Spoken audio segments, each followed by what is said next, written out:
Wabtaghi fima ataqallahu daral akhirah wa la tansa nasibaka minad dunya. Dan carilah apa-apa yang diberikan oleh Allah dengan kehidupan akhirat. Jadi tujuan hidup kita adalah akhirat. Hidup di dunia itu hanya wala tansa nasibaka minad dunya. Tetapi kamu jangan lupa dengan nasib, dengan kehidupanmu di dunia. Karena ad-dunya majra'atul akhirah. Karena dunia ini adalah tanaman ladang bagi kita untuk membuat kebaikan, untuk beramal soleh, untuk mengumpulkan bekal menuju hari akhir nanti. Wahai Abu Hurairah, apa yang kamu tangisi? Mengapa engkau menangis? Pada sakit parahnya itu, maka kemudian Abu Hurairah mengatakan, aku hari ini menangis dan karena aku akan meninggalkan anak dan istri saya, bukan karena aku akan meninggalkan dunia ini, bukan. Tetapi aku membayangkan bagaimana perjalanan panjang menuju hari akhir nanti. Saya takut bekal saya tidak cukup sampai di hari akhir nanti. Saya takut dan saya tidak tahu akan berlabuh di mana, akan berhenti di mana. Apakah saya akan berhenti di surga penuh kenikmatan? Jangan-jangan karena bekal saya tidak cukup, kemudian saya akan berhenti di neraka. Jadi kalau kita mau melakukan perjalanan saja ke Surabaya, ke luar negeri, kita siapkan dengan serapi-rapinya. Wa tazawwadu fa inna khairaz zadi taqwa. Wattaqun ya ulil albab. Kata Allah, berbekalah kalian karena sesungguhnya bekal terbaik adalah at-taqwa. Wahai orang-orang yang berakal, wahai orang-orang yang memiliki kecerdasan, bertakwa kepada Allah. Bertakwa itu menjalankan perintah Allah dan menjauhi larangan.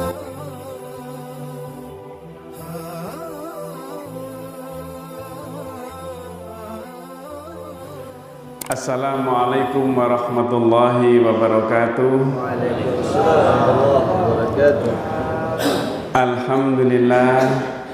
Alhamdulillahilladzi an'ama alaina bi ni'matil imani wal islam. Asyhadu an la ilaha illallah wahdahu la syarikalah wa asyhadu anna Muhammadan abduhu wa rasuluh la nabiyya ba'dah.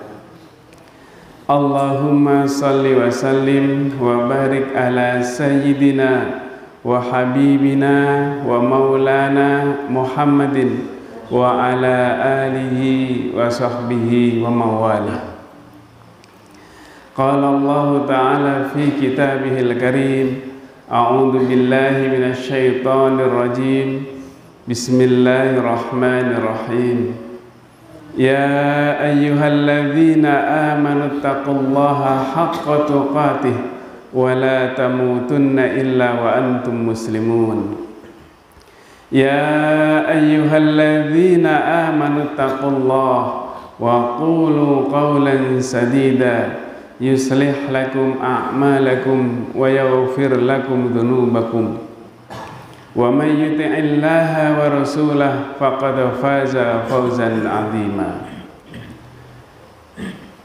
Sebeten kale mulyakake, sebeten kale takzimi para alim ulama, para ustadz, para guru ngaji, para sepuh, ketua takmir beserta pengurusnya yang lain, bapak-bapak, ibu-ibu, jamaah salat subuh yang dirahmati Allah.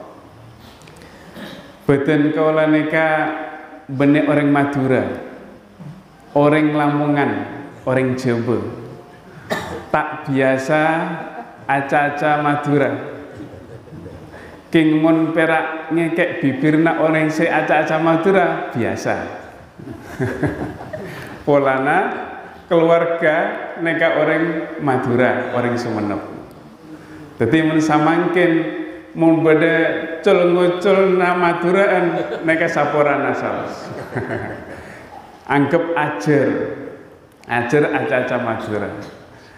Jadi Bapak Ibu yang dirahmati Allah, kita bersyukur sekali karena pada subuh kali ini masih diberi kesempatan oleh Allah untuk bisa menjalankan sholat subuh berjamaah. Orang sholat subuh berjamaah itu kata Rasulullah fi dhimmatillah. Fi dhimmatillah itu dalam jaminan Allah. Jadi kalau kita sholat subuh berjamaah lalu kemudian kita meninggal pada hari ini, insya Allah kita mati dalam keadaan muslim, keadaan Islam. Amin ya rabbal alamin. Dan dalam keseharian itu, dalam jaminan Allah, insya Allah kita akan dicukupi macam-macam. Dicukupkan oleh Allah kebutuhan kita sehari-hari. Sementing beri macam-macam. Kalau terus sepeda motor, mak cukupi sarang Allah, bukan begitu. Saya taruh mobil terus dicukupi enggak? Minimal makan kita, kehidupan kita sehari, insya Allah dicukupkan sama Allah. Jadi orang makan itu cukup untuk menegakkan punggungnya, lalu dia kemudian bisa beribadah kepada Allah. Itu dicukupkan sudah. Kata Rasulullah, seseorang yang sehat hari ini, lalu kemudian dia dicukupkan makannya dalam satu hari satu malam itu, dia sudah memiliki dunia dan isinya.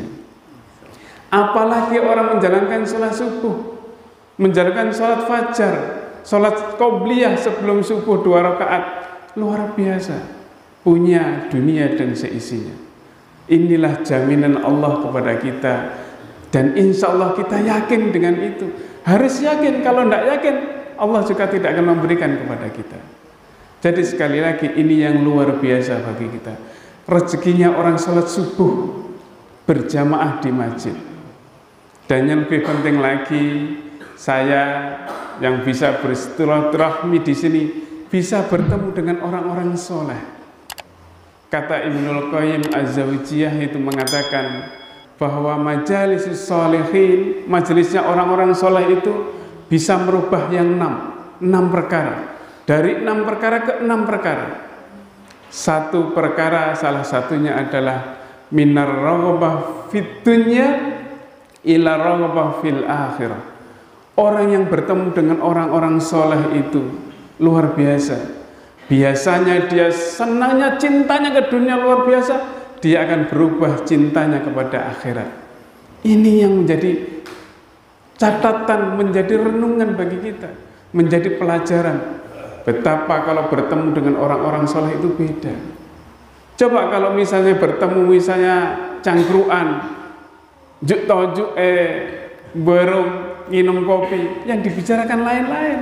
Tetapi kalau sudah di masjid, bertemu dengan orang-orang soleh di masjid yang sama-sama beribadah kepada Allah, luar biasa yang dibicarakan. Semuanya kebaikan semua. Jadi inilah yang mengingatkan kita, kalau kita selama seharian sibuk dengan dunia, maka kalau bertemu dengan orang-orang soleh, masuk ke dalam masjid, kita ingat kembali kepada Allah, kita kembali ingat kepada akhirat kita. Jadi akhirat inilah tujuan hidup kita. Wabtaghi fima ataqallahu daral akhirah wa la tansa nasibaka minad dunya. Dan carilah apa-apa yang diberikan oleh Allah dengan kehidupan akhirat. Jadi tujuan hidup kita adalah akhirat. Hidup di dunia itu hanya wala tansa nasibaka minad dunya. Tetapi kamu jangan lupa dengan nasibmu, dengan kehidupanmu di dunia. Karena ad-dunya majra'atul akhirah.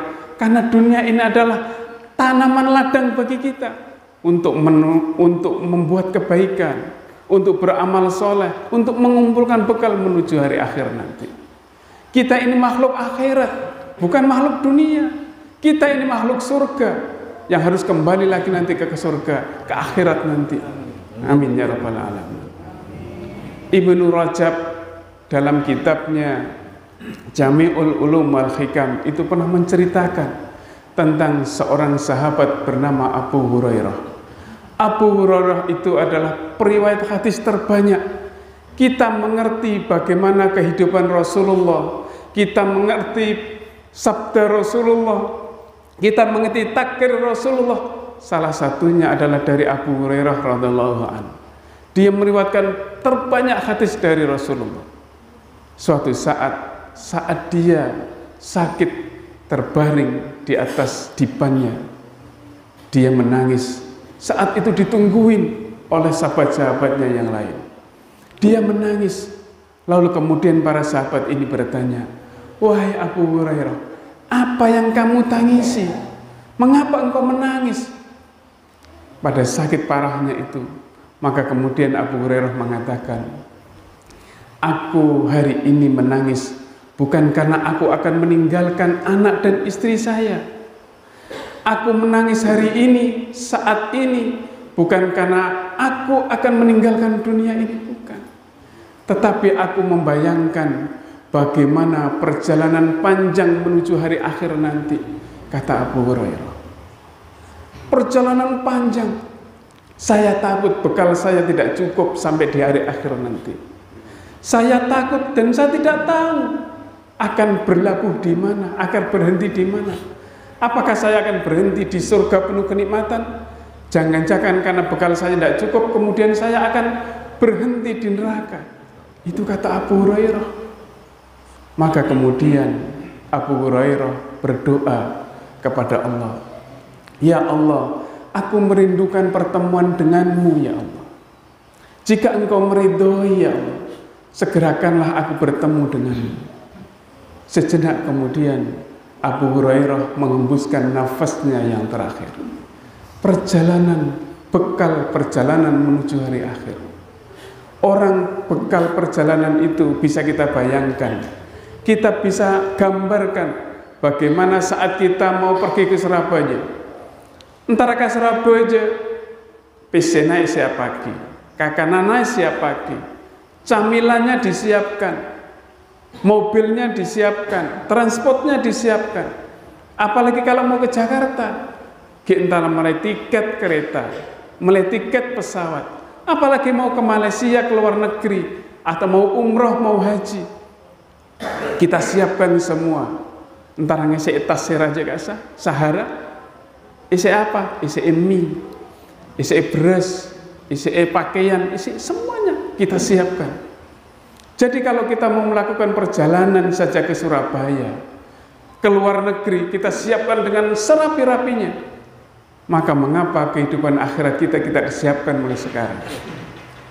Orang mau ke Surabaya, mau perjalanan keluar kota, kalau bekalnya cukup, nyaman.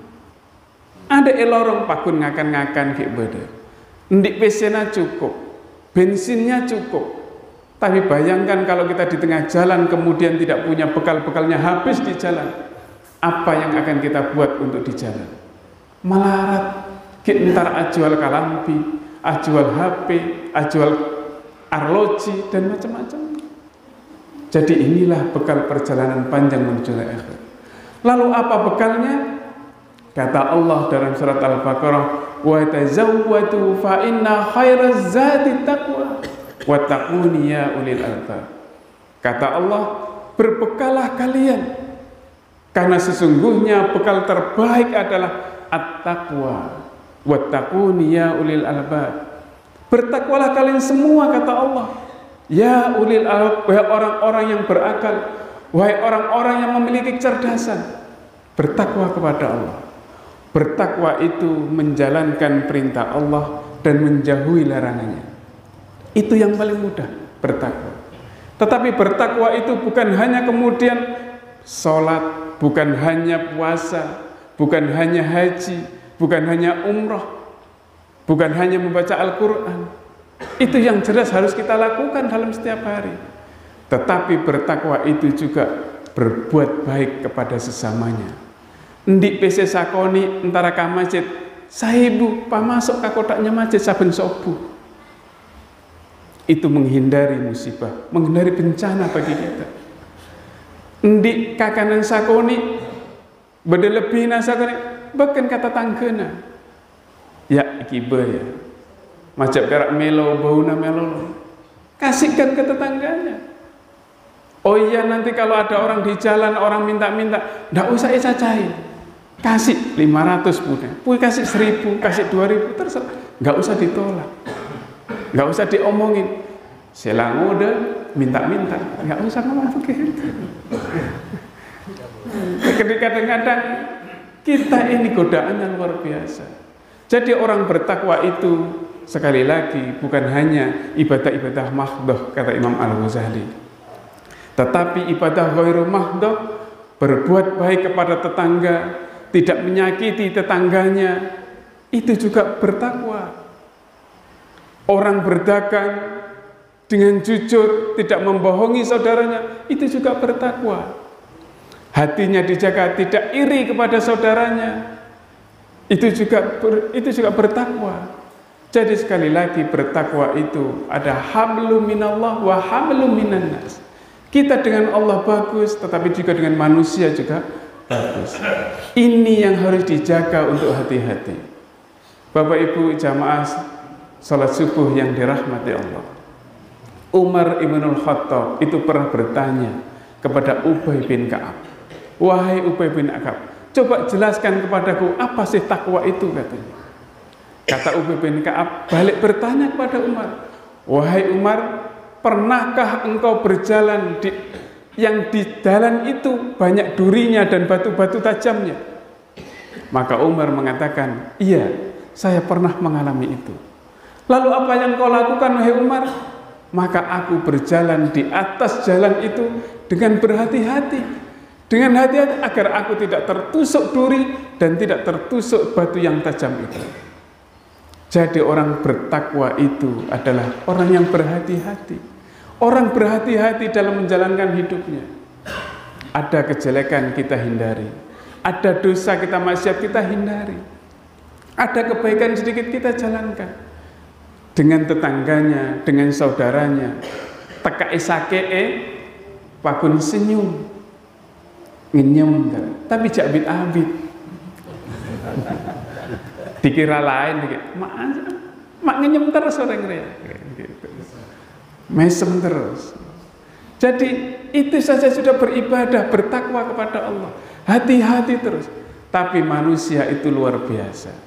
Manusia itu kalau lagi enak-enaknya, lagi seneng-senengnya, dicukupi sama Allah, kadang-kadang lupa dia. Tapi coba sakit sakunek, sakit gigi, doanya tak mare-mare. Enggak tuh. Apalagi kalau kita sudah sakit terbaring, dibawa ke rumah sakit, diinfus, berdoa, berdoa dan berdoa. Dekat sekali, rasanya kematian itu dekat. Beresek-sek nih, sakone, ngaronyo-ngaronyo, tak bisa aja, tak bisa berjalan. Itu sudah doanya luar biasa, dekat dengan Allah. Tetapi kalau sudah sembuh lagi, kita kadang-kadang lupa lagi dengan Allah. Dan inilah yang harus kita hati-hati. Ada banyak seseorang yang kemudian mengingatkan bagaimana untuk mempersiapkan bekal perjalanan panjang menuju hari akhir itu. Syekh Zainuddin Al-Malabari itu pernah bercerita tentang Nabi Yakub. Nabi Yakub itu kalau ada malaikat Israel datang, dia biasa bercerita. Nabi, ya kalau kita tidak bisa bercerita, buat nambah mati langsung kalak nyambut. Tapi kalau Nabi Yakub bercerita, suatu saat malaikat Israel datang, ada apa ini kok kesini? Ini mau silaturahmi biasa atau mau mencabut nyawa saya? Tanya Nabi Yakub ya. Lah kenapa emangnya? Ndak, saya ini dapat tugas dari Allah.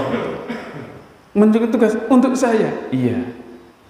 Katanya Nabi Yakub, besok lagi kalau mau mencabut nyawanya saya, bilang dulu, kasih dulu, kirim WA dulu ke saya. Kata orang sekarang, mak nyaman dulu pada WA. Kirim pesan dulu, beritahu jauh-jauh hari biar saya bisa mempersiapkan diri.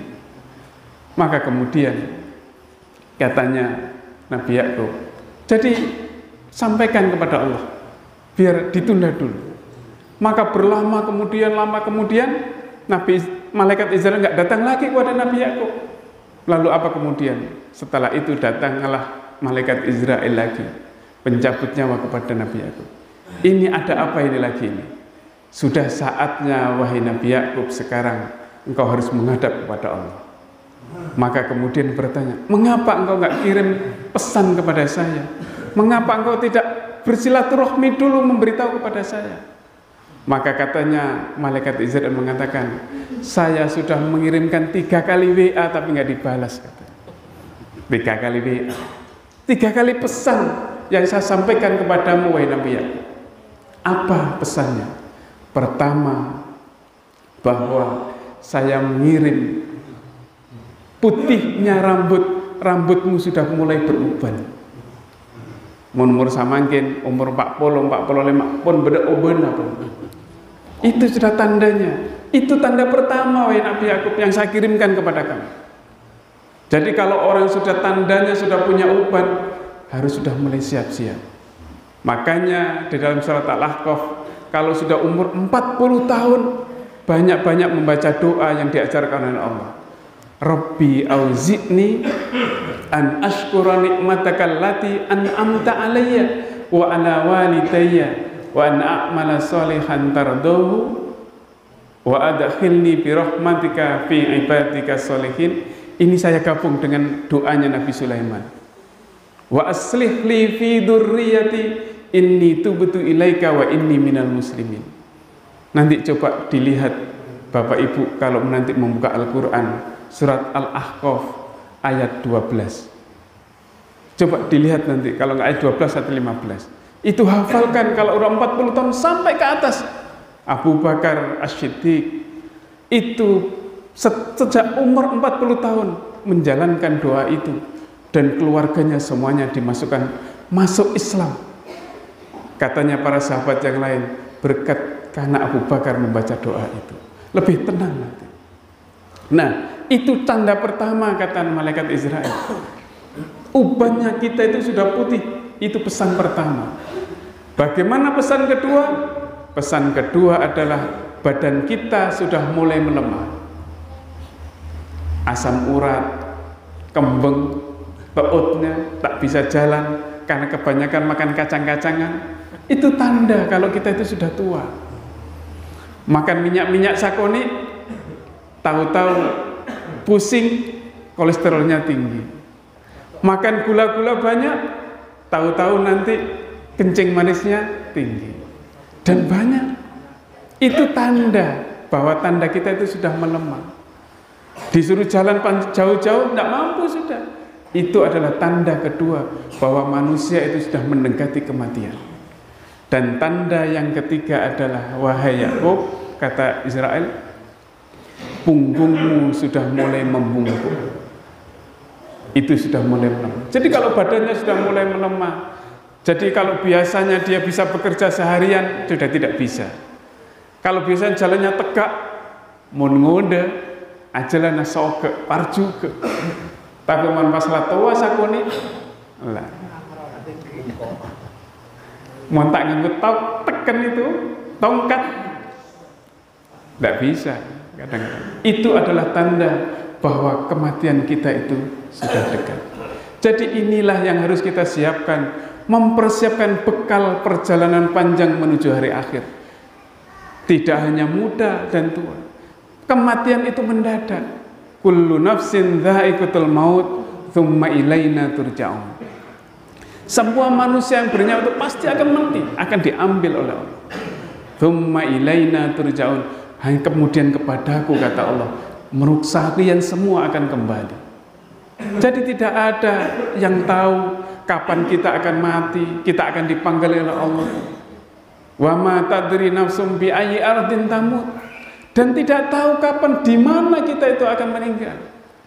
Tetangga kaula beuri gulaku Jumat pagi subuh ki adzan. Adzan lestarena subuh maca surat Al-Kahfi lestari. Gulaku pukul petok mangkat main tenis. Pukul sangat dedenya sakit, dada bagian kirinya sakit, dibawa ke rumah sakit, maghrib meninggal. Tidak ada yang tahu. Barusan kemarin sore hari Sabtu lestarena asar dikubur lagi. Mendadak luar biasa. Tidak ada yang tahu kematian kita. Teman-teman saya kemarin, ponakan saya di Lamongan meninggal. Padahal baru kelas 2 SMA. Baru kelas 2 SMA meninggal. Naik sepeda motor Karena kebetulan di depan nggak ada lampunya, sepeda motor nabrak, dia terlempar ke truk besar, akhirnya meninggal. Anak kelas 2 SMA, tidak ada yang tahu. Sebelumnya, sesudah sholat isya berangkat keluar.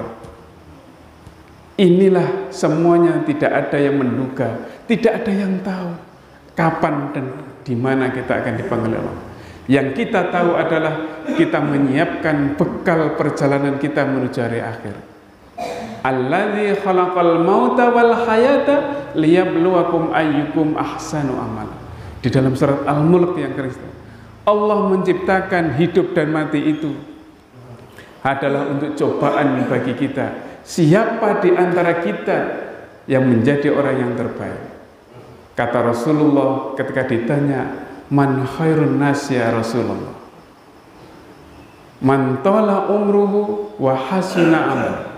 Jadi orang yang terbaik adalah orang yang panjang umurnya dan dia juga adalah orang yang baik amalnya. Di dalam hadis yang lain, al-qayyisu man dana nafsa rabbah. Jadi orang yang cerdas itu kata Rasulullah. Makanya dalam Al-Qur'an, wattaquni ya ulil albab, dijawab dengan hadis Rasulullah, al-qayyisu, orang yang cerdas itu kata Rasulullah, man dana nafsahu rabbah, yaitu orang-orang yang orang-orang yang mendekatkan dirinya kepada Allah. Itu yang cerdas. Wa amila lima ba'dal maut, dan yang kedua adalah dia beramal untuk mempersiapkan bekalnya ketika sudah meninggal, ketika sudah dipanggil oleh Allah Subhanahu wa taala. Jadi inilah kita menjadi orang cerdas, maka kita harus ingat pada bekal kematian kita.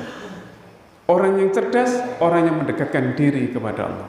Semoga yang sedikit ini ada manfaatnya bagi kita semua dan menjadi renungan bagi kita agar kita menjalankan hidup ini lebih baik, agar kita senantiasa mendekatkan diri kepada Allah.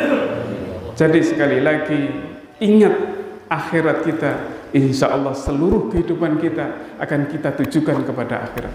Gampang mau menuju akhirat itu kalau kita ingat setiap menjalankan, mau bekerja baca bismillah, mau mengapa pun baca bismillah. Dalam hati boleh, dalam lisan lebih baik. Jadi ingatlah bahwa seluruh kehidupan yang kita jalankan di dunia ini adalah dalam rangka mencari ridha Allah dan dalam rangka mengumpulkan bekal kita menuju hari akhir. Sekali lagi, semoga Allah memberikan kita kebaikan di dunia dan akhirat, dan semoga kita mendapatkan husnul khotimah di akhir hayat kita. Amin ya rabbal alamin. Rabbana atina fid dunya hasanah wa fil akhirati hasanah wa qina adzabannar. Nasrun minallah wa fathun qarib wa basyiril mu'minin. Wassalamu alaikum warahmatullahi wabarakatuh. Waalaikumsalam warahmatullahi wabarakatuh.